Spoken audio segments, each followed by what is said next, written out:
اهلا بيكم. النهارده معانا وصفه سهله وبسيطه وخفيفه جدا. معانا السويس رول. هنعمل طريقه كيك السويس رول بطريقه سهله. هنحط فيها مربى جزر وبرتقال، احنا كنا عاملينها في البيت قبل كده بطريقه سهله من غير ما تفردي المربى بتاعتك او الحشو بتاعك على الكيك والكيك يفرفر او يفتفت منك. اول حاجه معانا 4 بيضات عليهم معلقه من الفانيليا. هنضربهم شوية مع بعض كده بالمضرب الكهرباء، يعني حوالي دقيقة بالظبط. نخلي البيض كده يفك كده وينضرب مع بعضه شوية مع الفانيليا.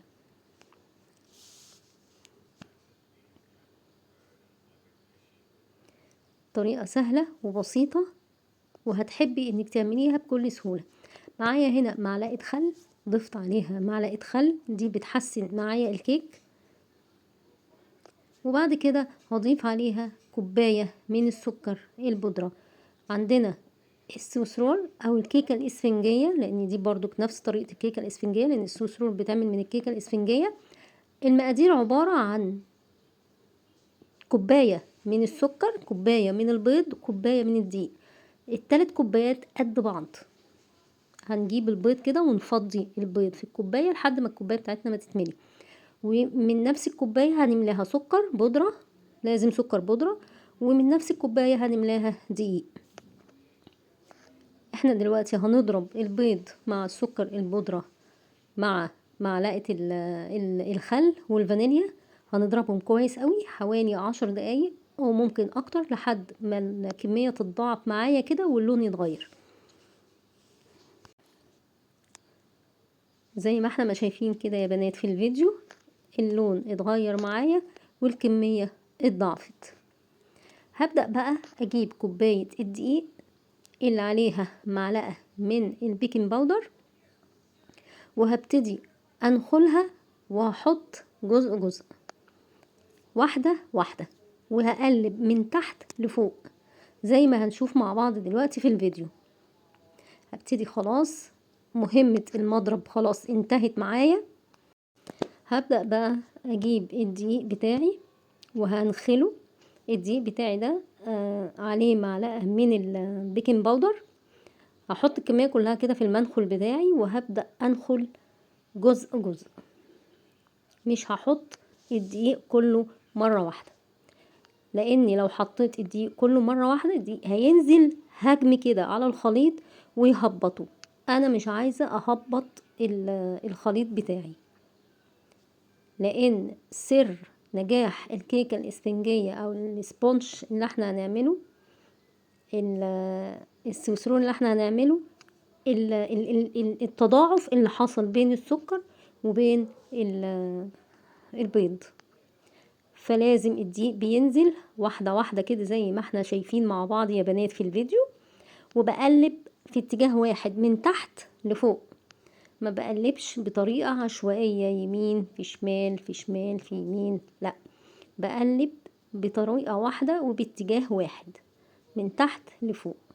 وزي ما قلت ما بحطش الدقيق كله مرة واحدة، بحط حوالي كوباية الدقيق ديت على حوالي 5-6 مرات. لو وصلتوا لحد هنا في الفيديو يا ريت ما تنسوش تشتركوا في القناة وتفعلوا زر الجرس عشان يوصل لكم كل جديد وسهل من قناتنا. ويا ريت تدعموني بتعليقاتكم الجميلة اللي هتخليني استمر واعمل حاجات جديدة. زي ما احنا ما شايفين يا بنات في اتجاه واحد من تحت لفوق، عشان احافظ على الهواء اللي في الخليط. هشغل الفرن بتاعي واسخنه على درجة حرارة 180، وهحط الصينية او الصاج بتاعي على رف وسط، وهكون مشغلة الفرن من تحت بس. الكيكاية مش هتاخد مني السبونج ده، لان السبونج دوت او السويس رول، كيكة السويس رول دي مش هتاخد معايا من 10-12 دقيقة، لانها مش سميكة، بتبقى رقيقة مش زي السبونج الكبير بتاع التورته. فمش هتاخد معايا وقت كتير. اخر كمية من الدقيق، وبأكد عليكم يا بنات التقليب في اتجاه واحد من تحت لفوق عشان نحافظ على الهواء اللي موجود في الخليط.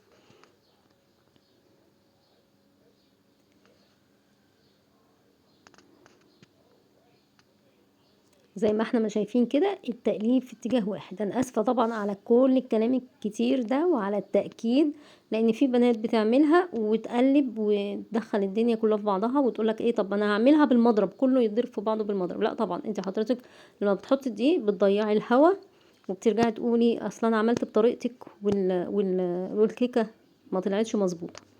معايا دلوقتي الصاج بتاعي دهنته زيت، حطيت عليه ورقة من ورق الزبدة وهدهنها برضك الزيت، يعني ورقة الزبدة بتاعتي من فوق مدهونة زيت ويعتبر من تحت مدهونة زيت. هدهنها زيت كويس وهوزع الزيت كمان في الجناب علشان لما اجي اطلع الكيكاية بتاعتي اعرف اخرجها كويس وما تلزقش في الورقة بتاعتي. هبتدي بقى اجيب مربى الجزر. انا كنت عامله مربى جزر وبرتقال معايا في البيت، انا اللي عاملاها. هبتدي افردها على الورقه اللي انا فرشاها دي، الورقه اللي انا حطاها في الصاج اسفه، الورقه اللي انا حطاها في الصاج ومدهونه زيت. هبتدي احط عليها المربى.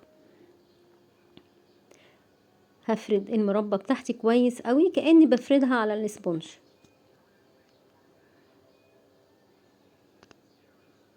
اهي فردتها كويس، وزعت الكمية بتاعت المربى على الورقة كويس. هبتدي بقى اجيب الخليط بتاعي واحطه عادي خالص وهسويها في الفرن. طب هيحصل للمربى حاجة؟ لا، مش هيحصل لها حاجة خالص، ولا هتتحرق ولا هتتلسع ولا اي حاجة، ولا هيحصل لها اي حاجة. هي كل اللي هيحصل انها هتمسك في الخليط بتاعي وهتريحني من اني احط المربى واجي افردها كده مع الاسبونج بتاعي. ساعات الاسبونج ده بيطلع فرافيت كده فبيضايق الواحد يعني وهو بيشتغل. فدي طريقة انا لقيتها سهلة وبسيطة بالنسبة للبنات اللي لسه حلوين كده، لسه مبتدئين في المطبخ ونفسهم يعملوا حاجة حلوة من غير يعني اي حاجة صعبة بالنسبة لهم او اي حاجة تواجههم تتعبهم يعني ويقولوا لا احنا مش هنعمل تاني. دي الحاجة متعبة.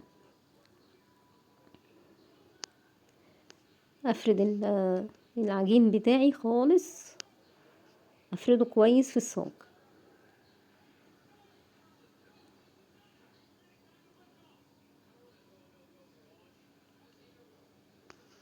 اهي ظبطتها والدنيا تمام.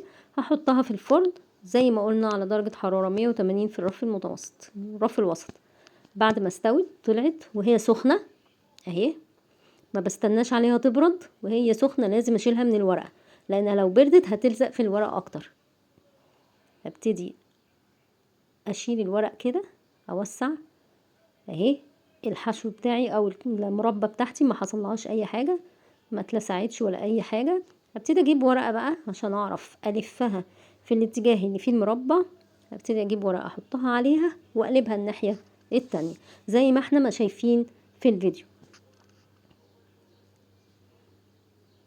لازم وهي سخنة يا بنات نشيل منها الورقة ونلفها، لازم وهي سخنة نلفها ونشيل الورقة اهي. بص بتطلع بكل سهولة.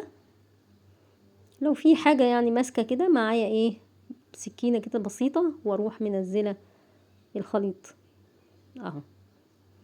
خلاص هناك ماسكة في الحرف شوية بالسكينة اهي. خلاص كده هبتدي بقى الفها بالورقة الجديدة. لازم الفها وهي سخنة لان لو استنيت عليها انها تبرد هتتقطع مني وتفتفت اهي. هلفها كويس وفي الاخر خالص هلفها طبعا ايه زي ما احنا ما شايفين. في الاخر خالص هبرمها بالورقة كويس قوي واسيبها تبرد لان ما ينفعش اقطعها وهي سخنة، هسيبها تبرد خالص في الورقة وهي ملفوفة. انا بلفها بالورقة دي عشان اقفلها على بعضها كويس. بردت معايا اهيت. هبتدي بقى اروح مقطعاها. انا قطعت لكم جزء كده من غير شوكولاته، والجزء الباقي انا حطيت على وشه كده صوص شوكولاته اهي. بقى معايا بالشكل ده.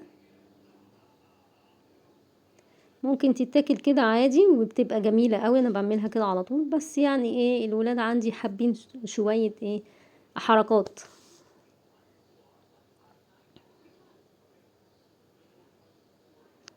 اهيت. بصراحه طلعت تحفه تحفه تحفه. دي كده من غير الشوكولاته ومن غير اي حاجه عملناها بعد كده. معايا هنا صوص شوكولاته بس طلع خفيف شويه لاني كنت مستعجله عليه، كان سخن لسه ما تقلش.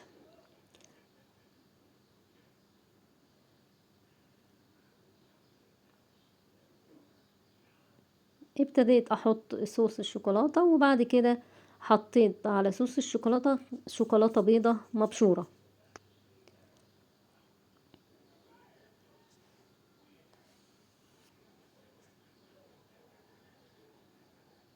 هنا الصوص معايا خفيف شويه فمبين معايا الكيكه، بس برضك على مين احنا عملنا حركات كده بالشوكولاته البيضه فدارينا الدنيا شويه. شوكولاته بيضه بشرناها ورحت حطاها على الوش.